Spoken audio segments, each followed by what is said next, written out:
The night my mother died, the room felt like it had already given up on her. Portland Mercy's ICU was always cold, but that night the air felt like ice against my skin, sharp enough to keep me awake through the terror of knowing I was about to lose the only person who ever saw me, not the version my family dismissed, not the daughter they pushed aside, but me. The monitors beside her bed blinked weakly. Each beep came slower than the last, stretching into long, unbearable pauses that made my heart stop with them. No father, no sister, no brother, no buzzing phones, no footsteps rushing down the hall. I kept expecting anyone from the Rutherford family to burst through the door and say they were sorry that they were late, but here now, ready to stand beside her. But the hallway stayed empty. The silence was so complete, it almost hummed. My mother's hand went cold in mine as the screen faded to a single flat line, and the quiet felt like betrayal. Not hers, never hers, but theirs. And then Nurse Marie pressed a sealed envelope into my palm, her voice trembling. She made me swear to give this to you. Only you. Inside wasn't just a final goodbye. It was a list of names, a safe code, and the first spark of a truth that would unravel my entire family. I stayed there after the machines were turned off, unable to let go of her hand. Her skin felt fragile, lighter than paper.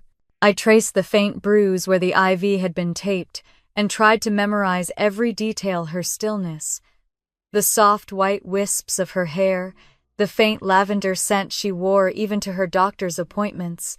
It felt wrong that the world didn't stop for her, that outside this room, people were living their nights as if the greatest force in my life hadn't just vanished in one long, merciless breath. I leaned my forehead against her knuckles and whispered the same thing I'd been saying to her since childhood. I'm here, Mom.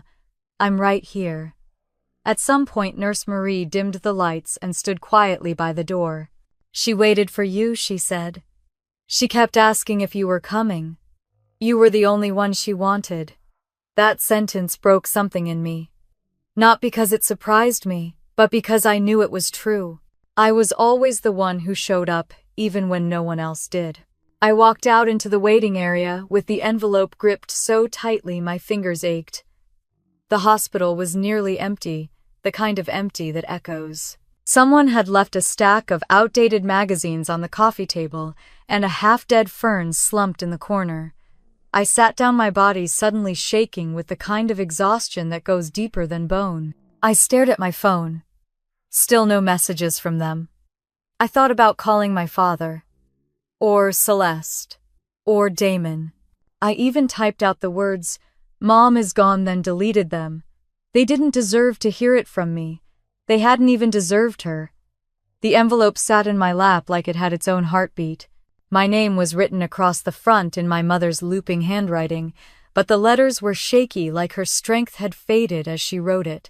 I slipped my finger under the seal and opened it slowly, afraid of what I'd find, and even more afraid of what I wouldn't. Inside was a single sheet of paper folded into thirds. When I opened it, the first thing I saw was a list of 5 names. Some I recognized, some I didn't. Next to a few were small stars drawn in red ink. Under the list was a line that made my throat tighten. Trust only those I marked. The others betrayed me. Beneath that, in smaller writing, she had added, "You'll need them when the time comes." Below the list was a tiny brass key, taped neatly beside a safe deposit box number. Box 1174A. I stared at it for a long time, feeling a cold, creeping realization spread through my body. This wasn't simply a keepsake. It was a map, a warning, evidence she hadn't trusted anyone else in our family to protect. I folded the letter again and held it to my chest. "What were you afraid of?" I whispered. The question felt too big for the silent room. As I sat there, memories slipped in quiet at first, then flooding the empty space around me. Moments when my mother had tried to tell me something and stopped herself. Times she'd looked at me with worry instead of pride. The way she'd asked to see me alone more often these last few months. I realized something terrible. She had known this was coming. When my breathing steadied enough to stand, I walked back to her room. The nurses had already removed the monitors. I kissed her forehead, still warm, and told her I'd take care of everything. I didn't know what everything meant yet, but I felt it settle into my bones like a promise. Outside, the parking lot was nearly empty. The December air bit at my skin, sharp and wet, the kind of air that filled your lungs like ice water. My car felt too quiet. I sat behind the wheel, still shaking, still holding the envelope like it might disappear if I blinked too long. My phone finally lit up with a message, just one from Celeste. A single line, "Is Mom stable?" Not a question about how she was. Not a sign she cared enough to come. Just a request for information, the same way she asked her assistant for updates on a real estate deal. I didn't respond. On the drive home, Portland blurred through my tears. I passed one of our family's commercial buildings downtown, the Rutherford name glowing across the top floor. For decades, the city trusted us with its homes, its businesses, its future. But the truth was, my family had abandoned their own far more easily than they ever abandoned a project or a profit. When I pulled into my driveway, the house was dark. I walked inside and locked the door behind me, leaning against it as grief overtook the last of my strength. The silence here felt different, warmer than the hospital, but still suffocating. I placed the envelope on the kitchen table and turned on the small lamp in the corner. The soft yellow light landed on the paper like a spotlight. The list of names felt heavier now, as if each letter carried the weight of a secret I wasn't ready to face. I sank into a chair and whispered, "Why did you trust me with this?" The truth was, I already knew. I was the only one who hadn't been corrupted by the promise of the Rutherford Empire. I was the only one who had never betrayed her. I traced the 5 names with my fingertip, recognizing the first one, Martin Reyes, the former CFO who left under mysterious circumstances. He'd always been kind to me when I visited the office as a teenager. The second name I recognized was Judge Miriam O'Neill, an old friend of my mother's. The others, Patrick Lorne, Evelyn Shore, Elise Granger, were strangers to me.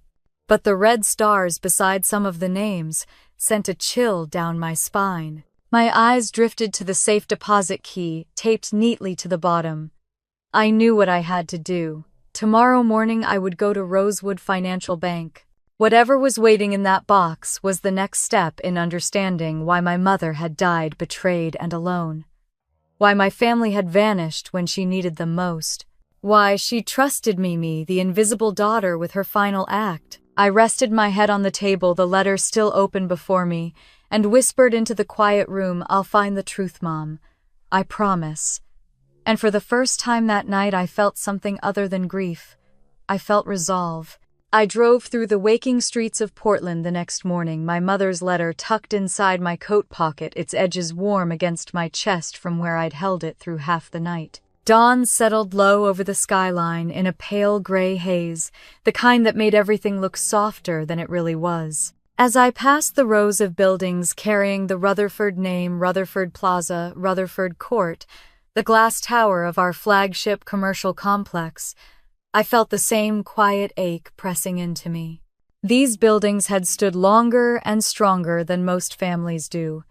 But on the night my mother died, not one person from the family who owned half the district bothered to show up. I slowed at a red light outside the newest Rutherford development. A $50 million mixed-use complex my father bragged about like it was his 4th child. The massive banner hung across the scaffolding read, "A legacy of strength." I stared at it and swallowed the bitterness rising in my throat. Legacy. The same word they used every time they pushed me into the margins. The same word they used when they excluded me from meetings, decisions, and family photos. The same word that had cracked apart the moment I saw my mother's weak smile fade into silence. By the time I reached my neighborhood, the city had fully woken. Coffee shops filled with people on laptops. Dog walkers tugged at leashes. Commuters waited for buses. Life went on. Mine felt stuck between grief and the heavy certainty that my mother's death wasn't just a tragedy, it was the beginning of a reckoning. Inside my kitchen, I set her letter carefully on the counter and made coffee just to have something warm to hold. My hands still trembled from the night before.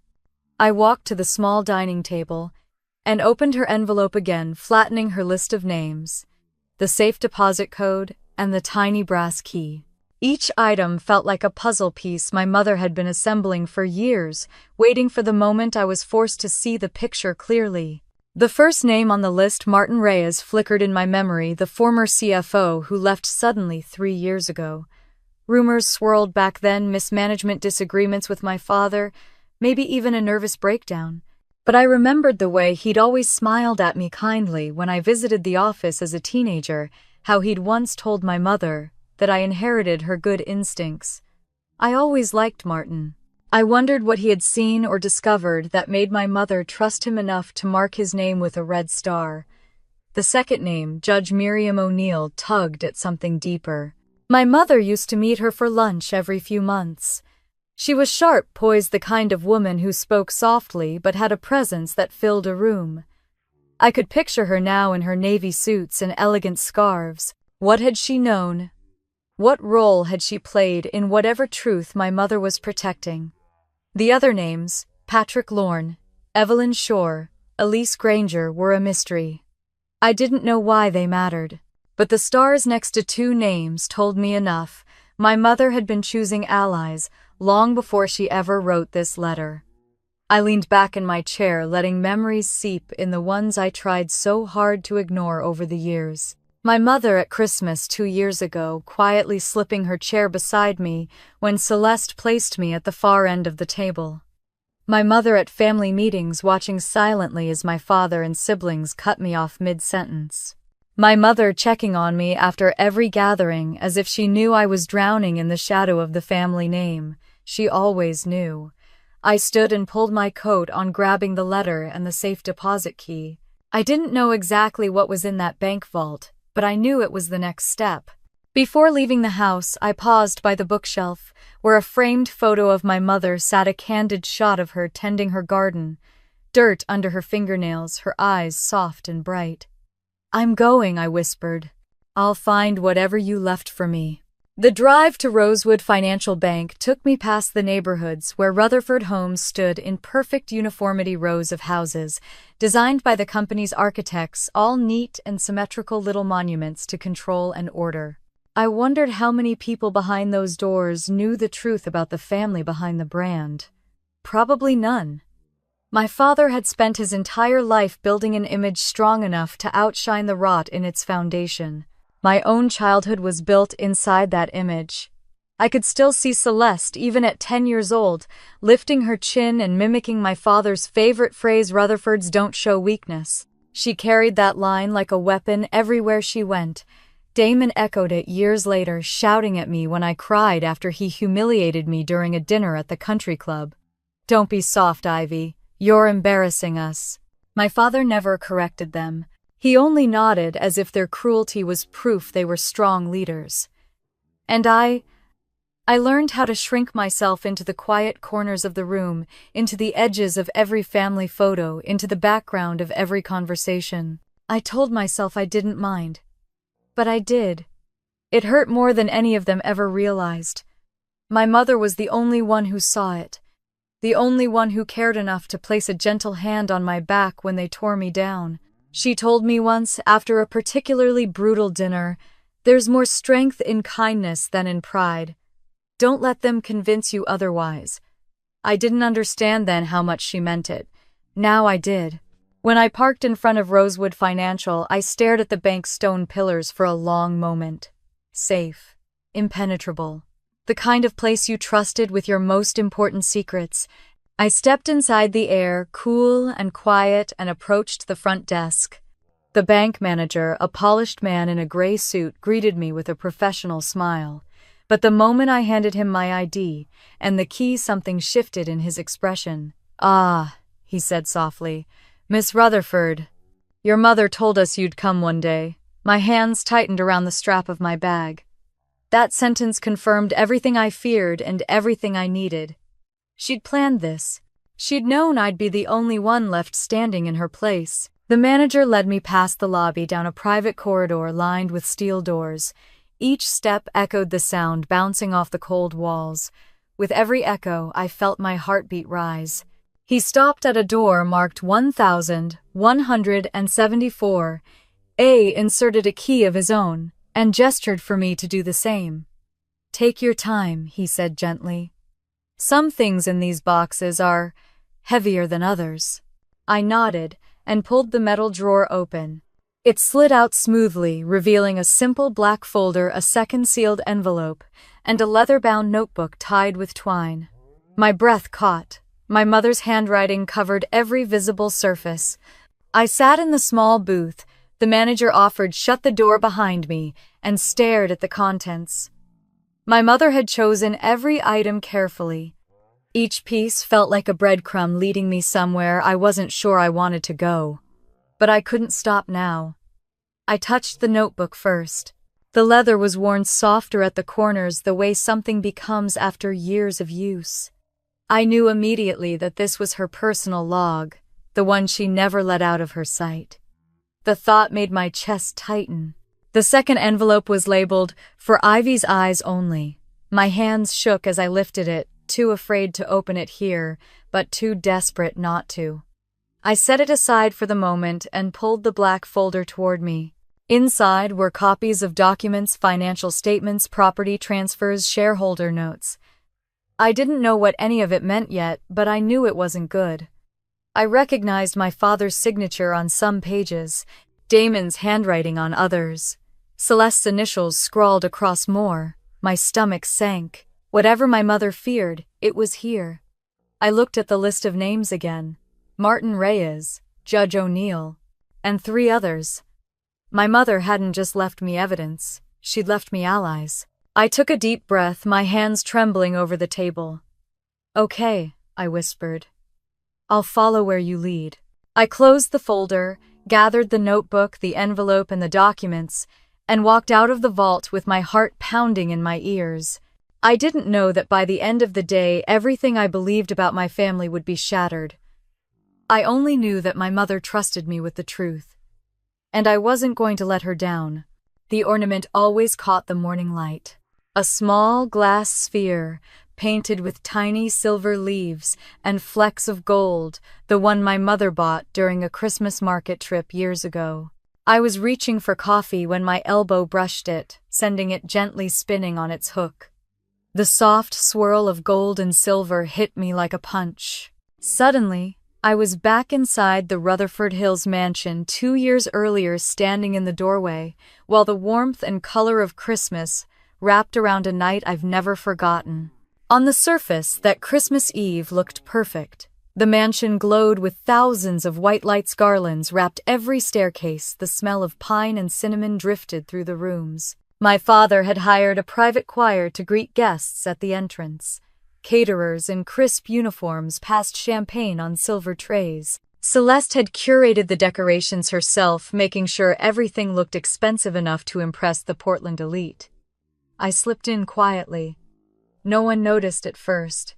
I wasn't dressed like them. No shimmering gown, no designer coat, just a simple burgundy dress I'd found on Discount One. My mother said looked beautiful on me. As I walked deeper into the house, conversations continued without pause. Laughter rose like a rehearsed soundtrack. This was easily the happiest night of the year for the Rutherfords, everyone celebrating themselves, their accomplishments, their empire. Everyone except my mother, who sat silently on a velvet sofa, pale and exhausted under layers of makeup. Celeste spotted me eventually and floated over with a smile so polished it could have been made of glass. "Oh, Ivy, you made it. I didn't think your schedule allowed for festive events." "I had time," I said quietly. "How lovely," she said, her eyes already sliding past me for someone more important. Before I could respond, Damon brushed by giving me a single glance before leaning toward a cousin and whispering just loud enough, "Did she take PTO from her little nonprofit for this?" A ripple of amused smirks spread across the group. I had been home for less than 3 minutes. When it was time for dinner, Celeste led the procession toward the long banquet table. It stretched down the great room lined with white linens, crystal glasses, and name cards in gold ink. I scanned the table, instinctively searching for my place. My stomach sank when I found it tucked near the fireplace, nearly outside the dining area. My name was spelled wrong. Ivy. Not Ivy. Celeste walked by as I stood there frozen. "We arranged the seats by contribution to the company," she said with a light laugh. "I'm sure you understand." Contribution. A word she loved using whenever she wanted to remind me that my work helping families secure safe housing wasn't real business. Guests continued finding their seats.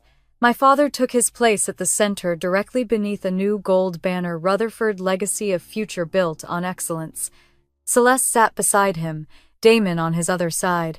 It was the image of a perfect succession line, all clean edges and curated authority. And then something unexpected happened. My mother rose slowly from her seat near the center, swaying as if her body already knew the limits of her strength. She walked toward me, ignoring the way Celeste's lips tightened, and gently placed a hand on my back. "I think I'll sit with you tonight," Mom whispered, slipping into the chair beside mine. I bit my lip as emotion surged, but she squeezed my hand. "Proximity doesn't make family," she whispered. "Compassion does." The dinner began with my father's usual speech about growth, strength, and the Rutherford brand.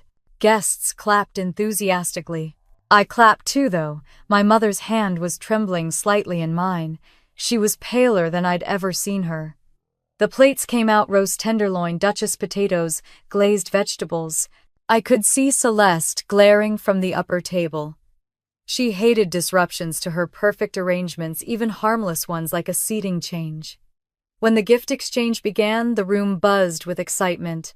Wrapped boxes piled high beneath the massive Christmas tree, shimmering with gold ribbon and matching tags. It was one of those traditions where the price tags mattered more than the sentiment. Celeste opened her gift first, a luxury designer bag worth more than my monthly salary. She held it up for the room to admire, camera flashes going off, as if she had just won an award. Damon unwrapped a sleek silver watch, engraved with future CEO. My father received a limited edition bourbon collectors would kill for. Then it was my turn. I opened a small bag from beneath the tree, pulling out a pair of socks, thin white, the kind sold in bulk packs at discount stores. The price tag was still attached. The room erupted with polite laughter. Damon clinked his glass and said, "Practical. That suits her." My face burned, but I forced a smile. My mother did not. She looked at the socks with such confusion and disappointment that for a moment I thought she might cry. She reached for my hand again, squeezing tighter than before. The humiliation didn't end there. Celeste tapped her glass, rising to stand beneath the gold banner. "Everyone," she announced, "I have some very exciting news." She placed one perfectly manicured hand on her chest. "I'm honored to share that I've been promoted to Chief Operating Officer of Rutherford Development Group." Applause thundered through the room. Celeste smiled with all the gleam of someone standing under a spotlight she believed she was born for. "At Rutherford," she continued, "leadership is earned, and we must honor those who carry our legacy into the future." Her eyes flicked to me for half a second. A deliberate reminder. Some people lead. Some are forgotten. Damon stood next, glass lifted. "A toast to the real pillars of the family, Dad, Celeste, and myself," he chuckled. "And to Ivy for her non-profit hobbies." More laughter. My mother's jaw clenched so hard I thought she might collapse under the strain of holding herself together. Later, after dessert plates were cleared, my mother tugged my sleeve.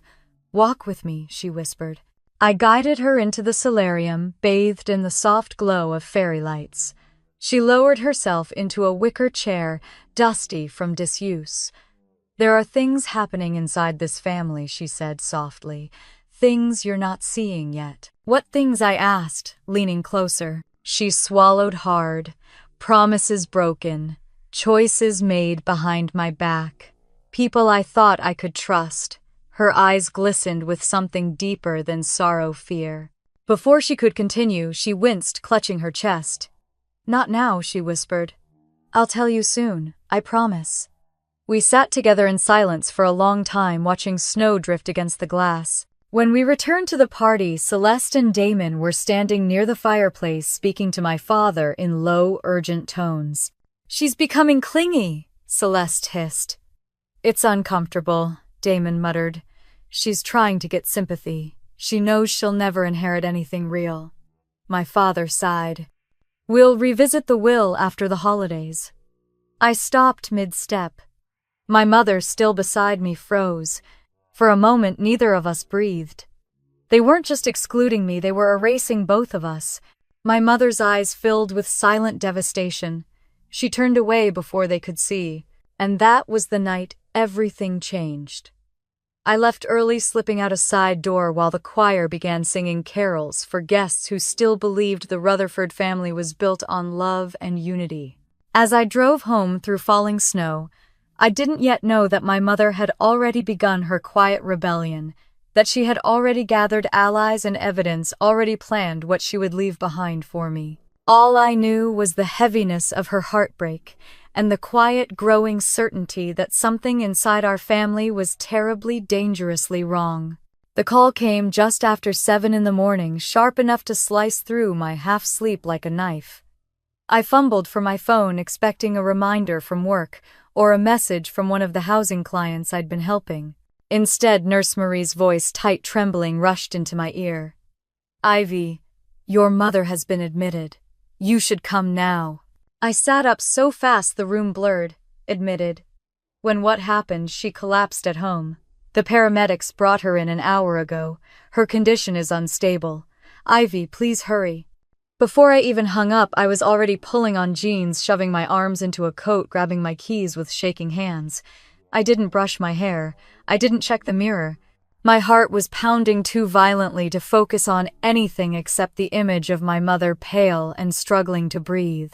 The city was barely awake as I drove, cold fog rolling low across the river, traffic lights blinking like warnings I couldn't afford to heed. I kept checking my phone for messages from my family. There were none. Not a single call, not a single text. The absence stung in a way that made the steering wheel blur. When I pushed through the doors of Portland Mercy's ICU, the smell of antiseptic and the hush of machines wrapped around me like a vice. Nurse Marie met me near the desk, dark circles under her eyes. "She's in room 312. Go quickly. She's been asking for you. Just me." I swallowed the ache rising in my throat and followed her down the hallway. When I stepped into my mother's room, I froze. She looked so small. Her skin was pale against the stark white sheets. Soft oxygen tubes looped around her cheeks. Machines beeped in uneven rhythms, each one a reminder of how fragile she was. Her eyes fluttered open at the sound of my footsteps, and when she saw me, her lips curved into the faintest smile. "There you are," she whispered. I rushed to her side. "Mom, I'm here. I'm right here." Her hand felt cooler today. She squeezed my fingers weakly. "Took you long enough." I laughed through a breath that shook. Traffic. Her eyes warmed. She always loved when I made her laugh, even in moments like this when every breath cost her something. "Where is everyone else?" she asked after a moment. I hesitated, and that was enough. Her expression softened with resignation. "They're not coming," she said. It wasn't a question. I shook my head. "I texted them. Dad said he'd keep me updated.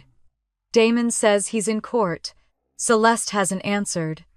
My mother looked past me toward the ceiling as if searching for an old memory. "They've been gone a long time, Ivy. Their bodies were home, but their hearts left years ago." I didn't know what to say, so I just held her hand tighter. A doctor entered, a tall man with careful eyes and a clipboard in his hands.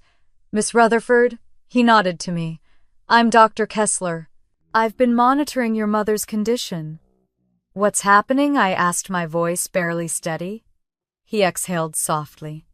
"Her heart is failing. We're doing everything we can to stabilize her, but her body is exhausted." He paused, choosing his words. She didn't want aggressive interventions. She was clear about that. My mother closed her eyes, her breath shallow. No more fighting, just presence. Dr. Kessler nodded respectfully and left us alone. I moved closer, lowering myself into the chair beside her bed. "Do you need anything? Water-warm blanket?" "You," she whispered. "Just you." I blinked back tears. My mother had always been strong, stronger than any of us. Seeing her like this was like watching the foundation of my world crack open. After a few minutes of silence, she turned her head toward me. "Ivy, I need you to listen." "Of course," I said, leaning in. "There are things I never told you," she whispered. Things I hoped I'd have more time to explain. My heart dropped. "Mom?" What kind of things? She swallowed painfully. "The company, your grandfather's legacy, it's not what it seems anymore." I stiffened. She continued slowly, carefully. "There were decisions made without me. Things Celeste and Damon pushed through. Your father, he let them." Her lips trembled with frustration. "They're planning changes, dangerous changes." I felt my pulse in my throat. "What changes?" She shook her head weakly. "Not now. It will only upset you. And I need you calm for what comes next." "What comes next?" I whispered, brushing her hair gently. Her gaze drifted toward the window.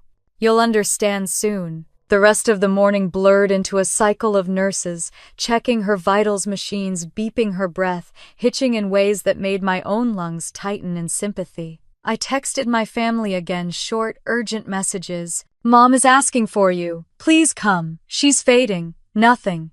As the afternoon slid toward evening, my mother drifted in and out of sleep.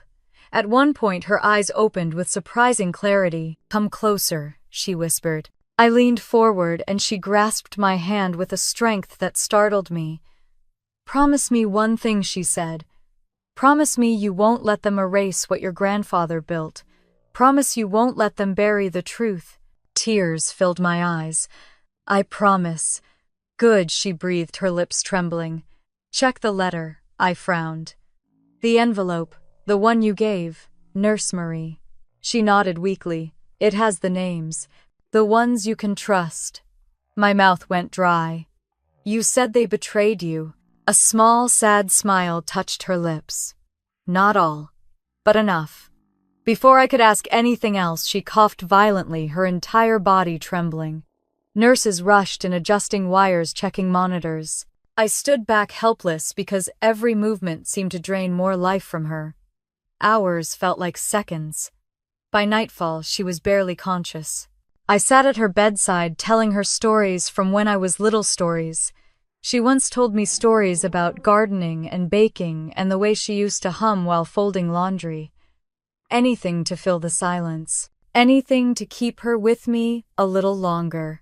At 1:3 p.m., her eyes opened one last time. "Ivy," she whispered, almost soundless. I leaned in, my forehead touching hers. "I'm here, Mom." She smiled. A soft, fragile smile. "You always were." Her hand slipped from mine. The monitor slowed, then steadied, then stopped. Nurse Marie appeared quietly at my side, her face lined with sorrow. She placed a gentle hand on my shoulder. "She waited for you," she said again. I nodded, my chest cracking open with grief, but I didn't cry. Not yet. I kissed my mother's forehead, letting the warmth of her skin imprint itself into my memory. When I stepped out into the hallway, the weight of the envelope in my pocket felt heavier than ever. My mother died with secrets. And she trusted me, the outsider, the ignored, the underestimated, to bring them into the light. I pressed my palm against the pocket that held her letter and whispered to the empty corridor, "I'll find out everything. I swear it." Outside, the December air hit me like a slap. My phone buzzed. One message from Damon: "Mom's stable, right? I'll swing by tomorrow." A hollow sound escaped my throat, half laugh, half sob. Tomorrow was too late. My mother was gone, and the family that abandoned her had no idea what she had placed in my hands. The morning after my mother died felt too quiet, as if the world itself was holding its breath. I moved through my house in a daze, the floorboards cold beneath my feet, the air smelling faintly of lavender from the blanket I had wrapped around myself the night before. Grief had a strange weight, one that settled into the muscles and made every movement feel heavier, slower. The envelope sat on my kitchen table like a living thing, its presence pulling at my attention no matter where I walked. I poured coffee. I didn't want just to give my hands something to do. Then sat down and unfolded my mother's letter again. The safe deposit number stared back at me, written in her slanted, weakening handwriting. Box 1174A. The tiny brass key taped beside it gleamed faintly in the morning light, as if urging me forward. Underneath the key was her final message. Inside is the truth they've buried for years. Protect it. I traced the words slowly with my thumb. My mother had planned this, every detail, every instruction, every precaution. She had carried secrets too heavy for one person, and she had chosen me, the daughter everyone else overlooked, to carry them for her. By the time I stood and grabbed my coat, resolve had settled inside me like a second heartbeat. I didn't feel ready, but I knew readiness wasn't what she needed from me. She needed courage. The drive to Rosewood Financial Bank took me through the heart of the city, past storefronts opening for the day, past construction sites my family's company owned. Men in reflective vests hammered steel beams into place, building a commercial complex. My father bragged about like it was a testament to his brilliance. Seeing the Rutherford name plastered across the safety banners made my stomach twist. My family cared more about buildings than people. My mother had known that, and now I knew it too. Rosewood Financial sat in an old stone building with arched windows and a green copper roof. It looked like the kind of place that held secrets and never lost them. When I stepped inside, the polished floor reflected my face back at me, tired eyes, unbrushed hair, grief woven into every line. The bank manager approached with a polite smile. "Good morning. How can we assist you today?" I held up the key, with fingers that still shook slightly. "Safe deposit box, 1174A. His smile faded into something softer, more serious. "Of course. Please follow me." The vault area was colder than the rest of the bank, the air humming faintly from the heavy machinery that kept the steel doors locked tight. The manager led me to a long row of numbered boxes and stopped in front of mine. "Your mother was very clear. This box was intended solely for you," he said. "She came in a few months ago to update her instructions." My chest tightened. Even while dying, she had been preparing this moment. He inserted his master key, waited for me to insert mine, and when the lock clicked open, he withdrew his key and stepped back. "Take all the time you need." I slid the metal drawer out slowly, my breath catching when I saw what was inside: a black leather folder, a sealed envelope with my name. In my mother's handwriting, a small flash drive, and a worn notebook tied with twine. I carried everything to a small private booth and closed the door behind me. My heartbeat thudded loudly in the quiet space. The sealed envelope was labeled for Ivy's eyes only. My hands shook as I opened it. My mother's handwriting was shaky but unmistakable. "My dearest Ivy, if you are reading this, it means I did not have the time or strength to tell you everything in person. I'm sorry for that. I wanted to spare you pain, but the truth won't stay buried, and you are the only one I trust to face what comes next." I stopped reading for a moment, pressing the back of my hand to my mouth as my eyes burned with tears. It felt like she was speaking directly into the room. "Your siblings, they made decisions without my consent. They pressured your father into choices he never should have made. They altered documents. They stole what was meant for the community and what was meant for you." My breath caught. I forced myself to keep reading. I collected evidence. I kept records of every meeting, every signature, every betrayal. I knew they would try to silence me. I knew I had to outsmart them. And I knew you had the heart and clarity to protect what matters. The letter ended with a sentence that felt like a blade and a blessing. "At once follow the paper trail. And choose your allies wisely." I folded the letter with trembling hands, then reached for the notebook. The leather cover was worn, the corners soft from years of handling. Inside pages were filled with my mother's neat handwriting, dates, meeting summaries, notes in the margins. One entry caught my eye. Celeste wants to gut the community housing division. Says it isn't profitable. Damon agrees. Raymond refuses to intervene. They don't see what this division means to people. They don't see what their father built. They want power, not purpose. I flipped through pages, horrified by what I found. Another entry: Damon created a shell company.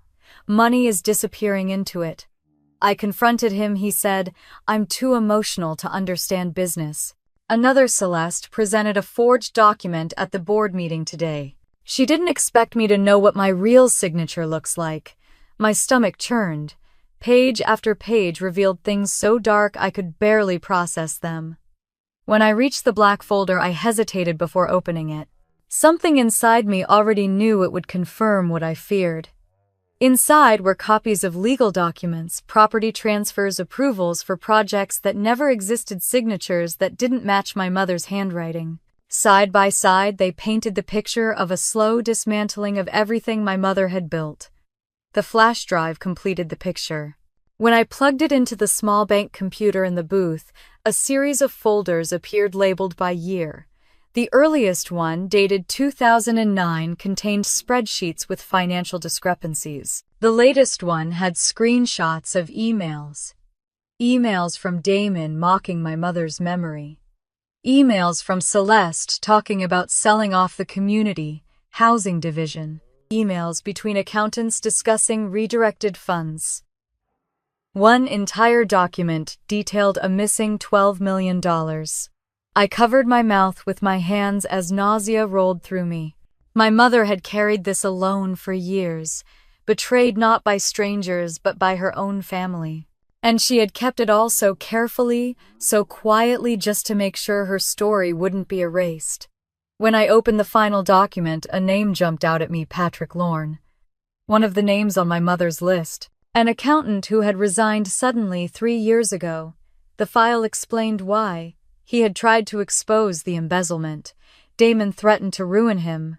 Another page contained an affidavit from Judge Miriam O'Neill, an explanation that she had notarized documents at my mother's request, confirming Helen's mental clarity and intent regarding her assets. I sat back in the booth, shaking.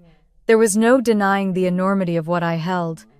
My mother hadn't left me a puzzle. She had left me a strategy.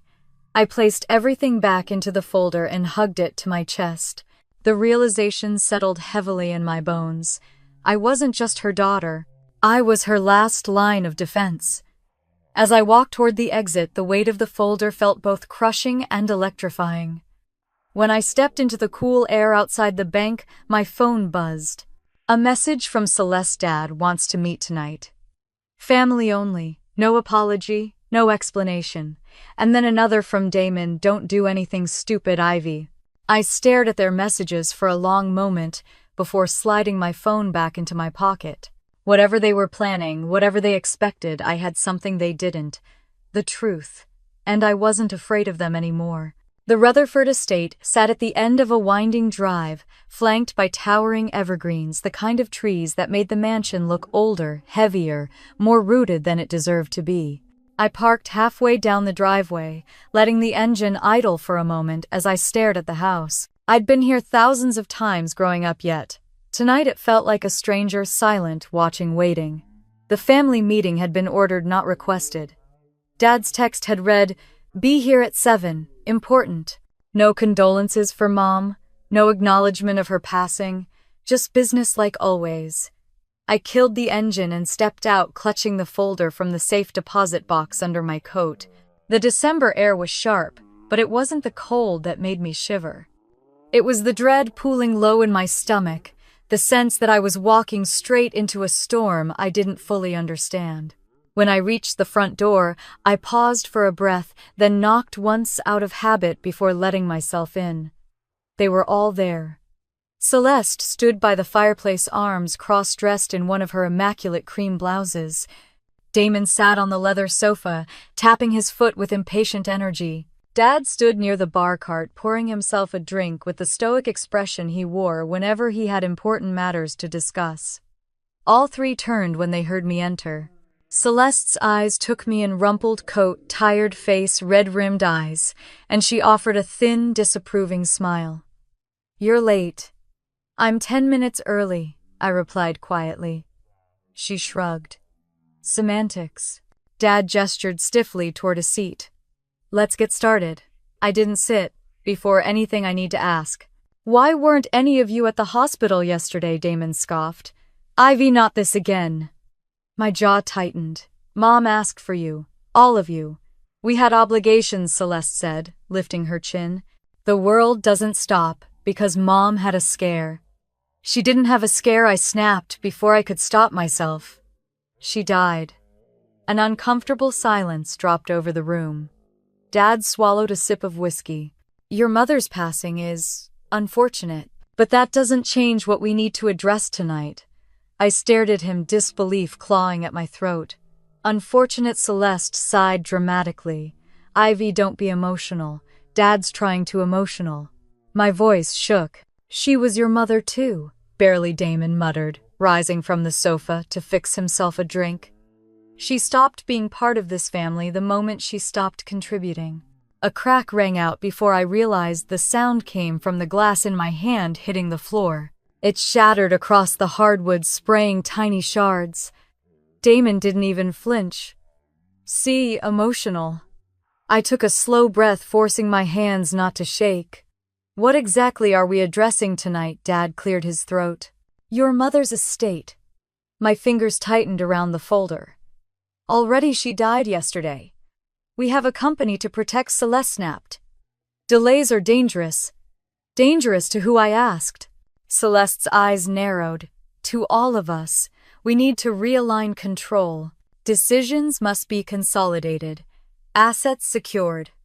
Dad and I agreed that we should finalize the inheritance adjustments Mom was too unwell to complete.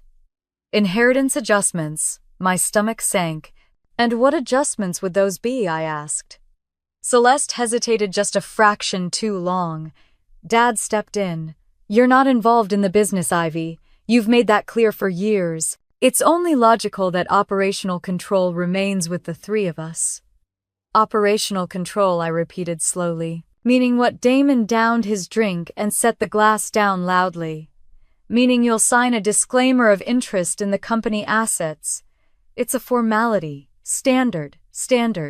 They had rehearsed this. Planned it."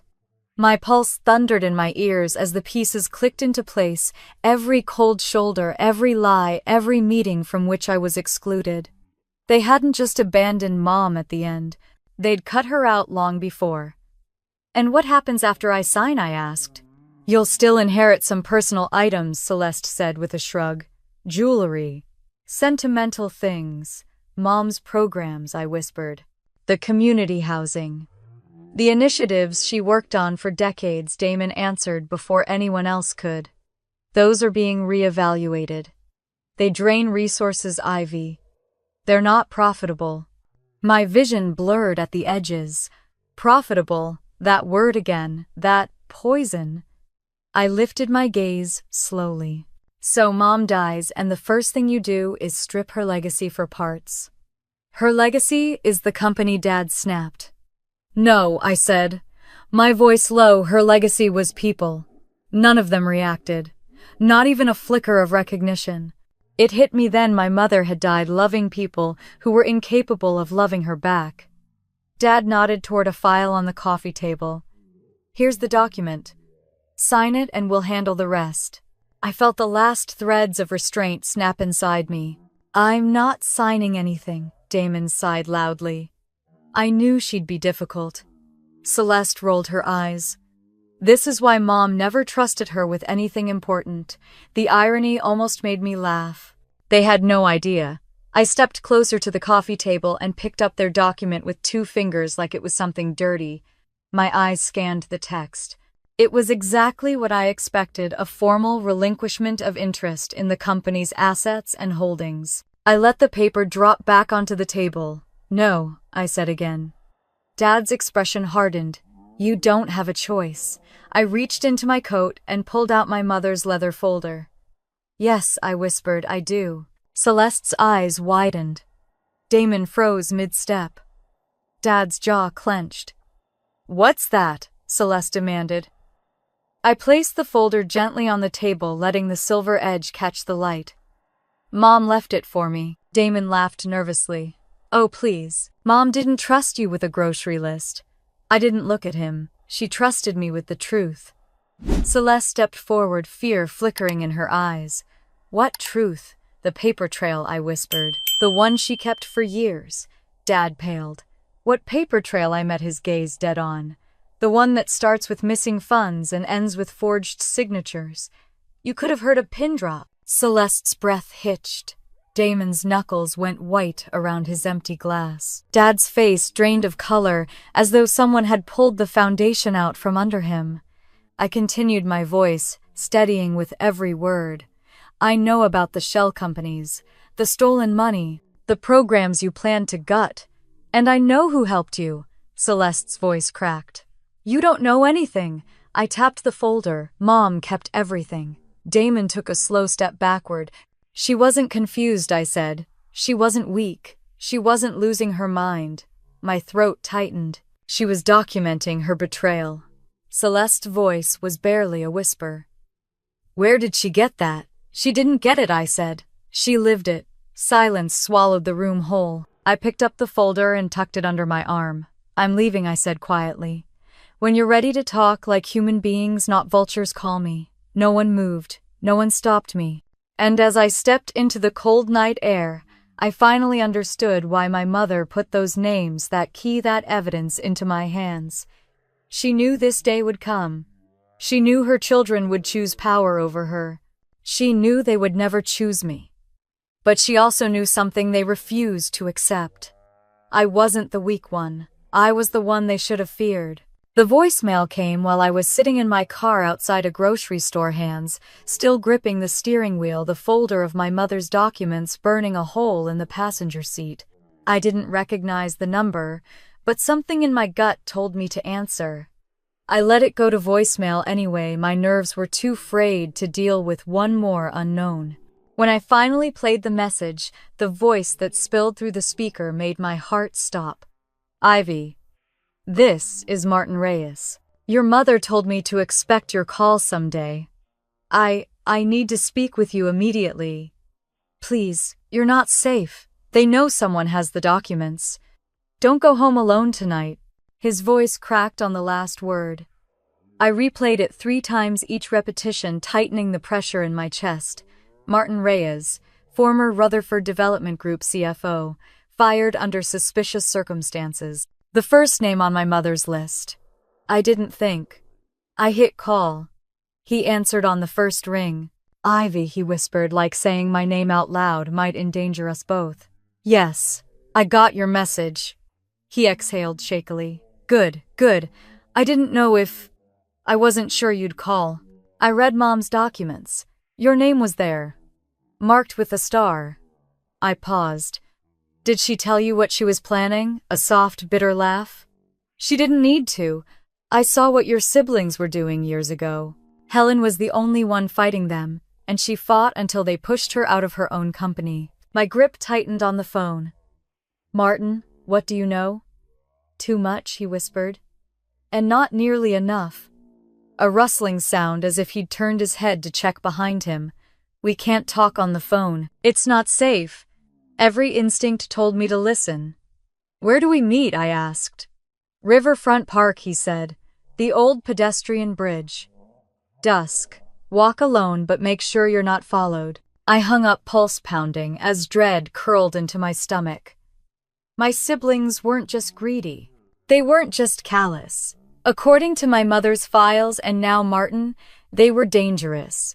I drove home only long enough to drop off the folder in a locked drawer and grab a warmer coat. As I headed toward the river, the winter sun dipped low behind the skyline, turning the water into a sheet of dull silver. Even so, the air felt colder than it should have. Martin was already there. He stood under a street lamp at the edge of the bridge. "Ivy," he whispered, like saying my name out loud might endanger us both. "Yes, I got your message." He exhaled shakily. Good. I didn't know if... I wasn't sure you'd call. I read Mom's documents. Your name was there, marked with a star. I paused. Did she tell you what she was planning? A soft, bitter laugh? She didn't need to. I saw what your siblings were doing years ago. Helen was the only one fighting them, and she fought until they pushed her out of her own company. Martin pulled a flash drive from his coat, his fingers trembling. This is mine, not the one your mother left you. These are the documents they fired me for. I took it carefully, sliding it into my pocket. I thought they fired you because you disagreed with Dad, I said. His laugh was sharp and humorless. Disagreed, Ivy? Your brother and sister were stealing from the company. They were forging approvals. They were hiding losses and inflating gains. His eyes darkened. Your father knew. He pretended not to, but he knew. My breath fogged in the cold air. How much did they steal? That's the thing, he whispered. It wasn't all about money. At first, yes, 12 million diverted from the community housing division over 7 years. I felt sick, Martin continued, voice low. Then they went after control. They pressured Helen to sign documents she didn't understand. When she refused, they forged her signature. My hand flew to my mouth. Oh my God. Your mother confided in me, he said. She trusted me to keep copies of everything. But when Damon found out I was asking questions, he threatened me. Told me he'd ruin me, said he'd make sure every firm in Portland knew I was unstable. My stomach twisted at the familiar cruelty. He told me to resign quietly, Martin said, eyes fixed on the water. I didn't have a choice. I have a daughter. I couldn't risk losing everything. Silence hung between us, heavy and cold. I finally whispered, why did my mother trust me with this? Why not the board or the police? His voice softened. Because you're nothing like them. You don't measure your worth by spreadsheets or property lines. You care about people just like she did. His gaze met mine. She believed you were the only one with the heart and the courage to face this. My throat tightened so painfully I couldn't speak. Martin looked away again, scanning the trees. There's more you need to know, and more people you need to talk to. Patrick Lorne has information, at least he used to. But he's afraid. Afraid of what I asked. Martin's jaw clenched. Your brother, Damon, has connections. Friends in legal places. Powerful ones. My pulse quickened. Did Mom know that she knew everything he said? She started gathering allies years ago. Judge O'Neill, Evelyn Shore, people she trusted. She knew her children might betray her. His voice cracked. She didn't want to believe it, but she knew. A sharp wind gusted across the bridge and Martin shivered. Ivy, he said, your mother kept a voice recording. It's the most important piece of evidence. She was terrified to give it to me directly. She said she'd leave it for you. A recording of what I asked. His face twisted with something like grief. A boardroom conversation. One where Celeste calls the community housing division dead weight. One where Damon says you're too weak to fight them. One where Raymond agrees to change the inheritance. My chest ached like someone had pressed a fist to it. Martin reached into his coat again, handing me a small USB drive. That's the copy I kept. I didn't dare play it until your mother passed. When I did, I realized you needed to hear it. I swallowed hard. Why didn't you go to the authorities? I have a family, he said quietly. And your siblings are ruthless when backed into a corner. The fear in his voice chilled me more than the wind. He stepped back. You need to be careful, Ivy. This isn't just corruption. This is a family empire. People kill for less. A cold shiver crawled up my spine. Where do I start? I whispered.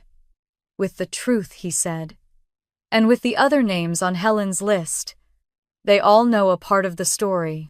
I nodded, gripping the flash drive so tightly the edges pressed into my palm.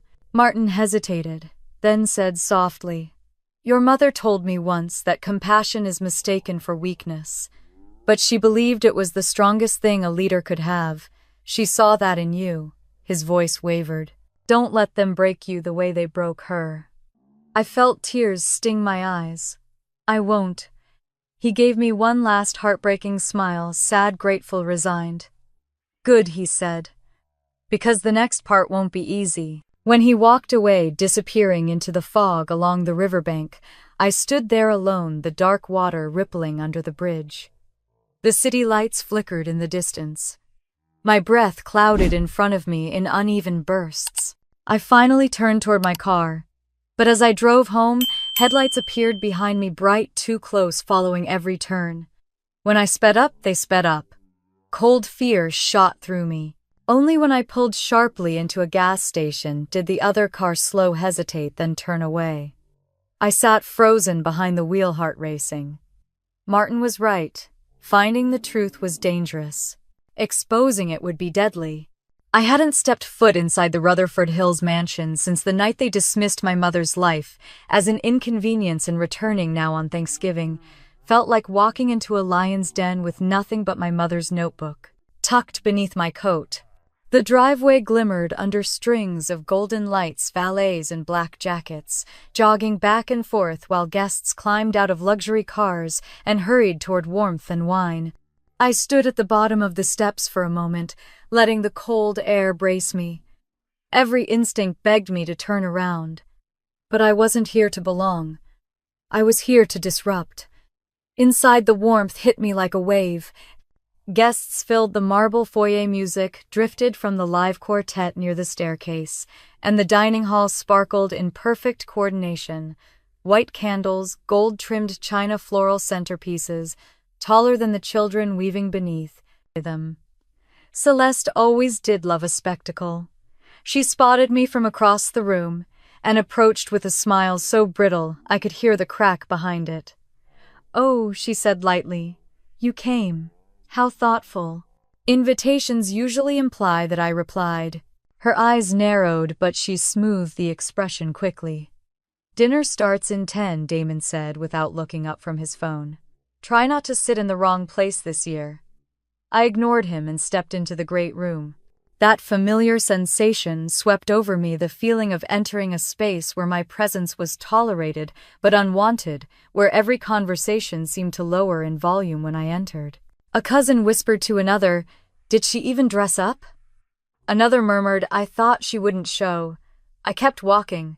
The banquet table was set in a long L shape this year, seating nearly 40.